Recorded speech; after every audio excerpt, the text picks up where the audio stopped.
எல்லாருக்கும் வணக்கம். இன்னைக்கு நாம ஒரு சூப்பரான அதே சமயம் ரொம்ப ஆழமான ஒரு விஷயத்த அலச போறோம். நம்மள நாமே திருத்திக்கிறது அப்படிங்கிறது உண்மையிலே ஒரு கஷ்டமான கலைதான். இன்னைக்கு நாம சுவாமி சித்பவானந்தரோட சிந்தனையை தூண்டுற ஒரு தியான குறிப்பை தான் பார்க்க போறோம். தயாரா இருக்கீங்களா? வாங்க உள்ளே போகலாம். கொஞ்சம் யோசிச்சு பாருங்களேன். மத்தவங்க செய்யற சின்ன தப்பு கூட நமக்கு பூத கண்ணாடி வச்ச மாதிரி ரொம்ப பெருசா தெரியும் இல்லையா? ஆனா நாம செய்யற தப்பு மட்டும் நமக்கு அவ்வளவு சீக்கிரம் உறுத்துறதே இல்ல. ஏன் இப்படி நடக்குது? மனித இயல்பே இப்படிதான் டிசைன் பண்ணப்பட்டிருக்கா. இந்த ஒரு சுவாரஸ்யமான ஆனா நம்ம எல்லார் வாழ்க்கையோடும் சம்பந்தப்பட்ட ஒரு உளவியல் சிக்கல தான் சுவாமி சித்பவானந்தர் ரொம்ப அழகா கையாண்டிருக்கார். இதுல முதல்ல அவர் சொல்ற அந்த வெள்ளை துணி உருவகத்தை பார்ப்போம். நம்ம கவனத்தை அப்படியே முழுசா நமக்குள்ள திருப்புற ஒரு விஷயம் இது. ஒரு நிமிஷம் இத கற்பனை பண்ணி பாருங்க. நீங்க ரொம்ப சுத்தமான ஒரு தும்பப்பூ மாதிரி வெள்ளையான ஒரு சட்டை போட்டிருக்கீங்க. அதுல ஒரு சின்ன மைத்துளி பட்டுடுச்சுன்னா என்ன ஆகும்?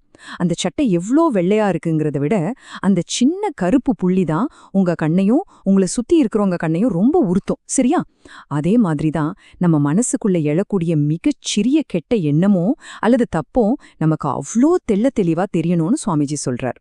இதுல இருந்து நமக்கு என்ன புரியுதுன்னா, நம்ம மேலேயே நாம ஒரு கடுமையான கொஞ்சம் கூட சமரசம் இல்லாத ஒரு விழிப்புணர்வை கொண்டிருக்கணும். ஒரு துணியில இருக்கிற சின்ன கரையை கூட பொறுத்துக்க முடியாது நாம. நம்ம மனசுல இருக்கிற குறைகளை மட்டும் ஏன் அட்ஜஸ்ட் பண்ணிக்கிறோம்? நம்ம மனசு அந்த வெள்ளை துணி மாதிரி எந்த ஒரு மாசும் இல்லாம வச்சுக்கிற அந்த தீவிரமான முயற்சிக்கு பேர் தான் சுய திருத்தம். அடுத்து ரொம்ப முக்கியமான ஒரு மனநிலைய பத்தி அவர் பேசுறார். அதுதான் பாசாங்கு அல்லது தகுதியற்ற மனநிலை. இது நாம மத்தவங்க கிட்ட எப்படி நடந்துக்கிறோம் அப்படிங்கறது ரொம்ப தெளிவா காட்டுது. பொதுவா நம்ம தப்புகளை நாம எப்படி பாப்போம்? அட, இது ஒரு சின்ன தப்பு தானே, சூழ்நிலை அப்படி ஆயிடுச்சுன்னு ரொம்ப கூலா கடந்து போயிடுவோம். ஆனா அதுவே மத்தவங்க தப்பு செஞ்சா உடனே நாம பெரிய நீதிபதியா மாறிடுவோம். ஒரு தகுதியற்ற மனுஷனோட மனநிலை இப்படிதான் ரொம்ப அபத்தமா வேலை செய்யுதுன்னு அவர் சுட்டிக்காட்டுறார். இங்க நாம கவனிக்க வேண்டிய ரொம்ப முக்கியமான விஷயம் என்ன தெரியுமா? இந்த தகுதியற்ற அணுகுமுறை இருக்கிறவங்க தங்க கிட்ட இருக்கிற சின்ன தப்ப ஒரு தப்பாவே மதிக்க மாட்டாங்க. ஆனா அவங்களோட மொத்த எனர்ஜியையும் மத்தவங்களோட பெரிய குறைகளை கண்டுபிடிக்கிறதுலே செலவழிப்பாங்க. மத்தவங்களோட பெரிய தப்ப ஊரறிய சொல்றதை விட நமக்குள்ள இருக்கிற ஒரு சின்ன கெட்ட பழக்கத்தை மாத்துறது தான் பல மடங்கு மேலானது. மத்தவங்கள திருத்துறதை விட நம்ம நாமே திருத்திக்கிறது தான் உண்மையான வீரம். அப்புறம் இந்த தப்புகளை சின்னது பெரியதுன்னு பிரிக்கிற பழக்கம் இருக்கே, அது எவ்வளவு பெரிய ஆபத்துன்னு அடுத்து பாப்போம். சுவாமி சித்பவானந்தர் ரொம்ப ஆழமா அடிச்சு சொல்ற ஒரு விஷயம் இதுதான். கேட்டிற்கு பெரியது சிறியது என்ற பாகுபாடு கிடையாது. தப்புன்னா அது தப்புதான்.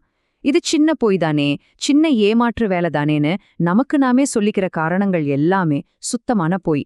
ஒரு சின்ன தீப்பொறி ஒரு மொத்த காட்டையே அழிக்கிற மாதிரி நாம சாதாரணம் நினைக்கிற ஒரு சின்ன கெட்ட குணம் நம்ம ஒட்டுமொத்த நற்பெயரையும் காலி பண்ணிடும்.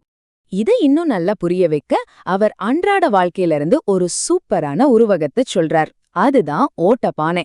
சின்ன தப்பு தானே அண்ணன் நினைக்கிற மாயைய இது சுக்கு நூறா உடைச்சிடும். ஒரு பானையிலயோ இல்ல ஒரு சட்டிலையோ ஒரு சின்ன ஓட்டை இருந்தா என்ன ஆகும்? அந்த பானை பார்க்க எவ்ளோ அழகா இருந்தாலும் சமைக்கிறதுக்கு யூஸ் ஆகுமா? கண்டிப்பா ஆகாது. நம்ம சமைக்க ஊத்துற தண்ணி மொத்தமும் அந்த சின்ன ஓட்ட வழியா வெளியேறிடும். நம்ம செஞ்ச அத்தனை முயற்சியும் வீணாயிடும் இல்லையா? இப்போ உங்களையே கேட்டுக்கோங்க. அந்த ஓட்டையோட சைஸ் அங்க முக்கியமா? ஏன் பானையில இருக்கிறது ரொம்ப சின்ன ஓட்டை தானேன்னு நாம சப்பக்கட்டு கட்ட முடியுமா? சான்ஸே இல்ல. ஓட்ட சின்னதோ பெரியதோ ரிசல்ட் என்னவோ 0 தான்.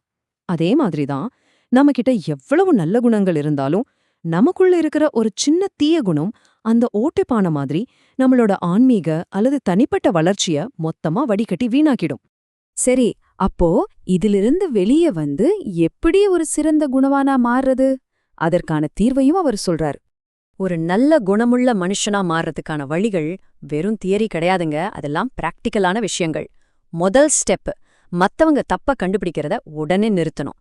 2வது, நம்ம மனசுங்கிற அந்த வெள்ளை துணியில இருக்கிற சின்ன கரைகளை உற்று பார்க்கணும். 3வது, அந்த ஓட்டப்பானையை அடைக்கிற மாதிரி நம்ம தப்புகளை நாமே தீவிரமா சரி செய்யணும். தன் குற்றத்தை களையாதவன் ஒருபோதும் குணவானாக முடியாதுங்கிறது தான் இதோட சாராம்சம். இந்த மொத்த தியான பதிவோட மகுடமா ஒரு அருமையான வரிய சுவாமிஜி சொல்றார். கேடிலியே நாடுவர் கேடிலாரே. இதோட அர்த்தம் என்னன்னா, எந்த ஒரு குறையும் இல்லாத மாசற்ற ஒரு உன்னத நிலைய அல்லது இறைவனை யார் அடைய முடியும்? தங்களுக்குள்ள இருக்கிற குறைகள் எல்லாம் நீக்கி தங்களை சுத்தப்படுத்திக்கிட்டவங்களால மட்டும்தான் அந்த முழுமைய தேட முடியும். சிம்பிளா சொல்லணும்னா, பாத்திரம் சுத்தமா இருந்தாதான் அதுல தூய்மையான தண்ணியை நிரப்ப முடியும். நாம இந்த அலசலோட இறுதி பகுதிக்கு வந்துட்டோம். இன்னைக்கு ஒரு நாள் மத்தவங்கள பத்தி யோசிக்கிறத நிறுத்திட்டு உங்களுக்குள்ள கவனிச்சு பாருங்க. உங்களோட அந்த வெள்ளை துணியில இன்னைக்கு நீங்க உடனே சோப்பு போட்டு துவைக்க வேண்டிய அந்த சின்ன கரை எது? அந்த சின்ன ஓட்டையை அடைக்கிற வேலையை இன்னைக்கே ஆரம்பிப்போம். என்ன, ஆரம்பிக்கலாமா? உங்களை இன்னொரு ஆழமான அலசல்ல சந்திக்கிறேன்.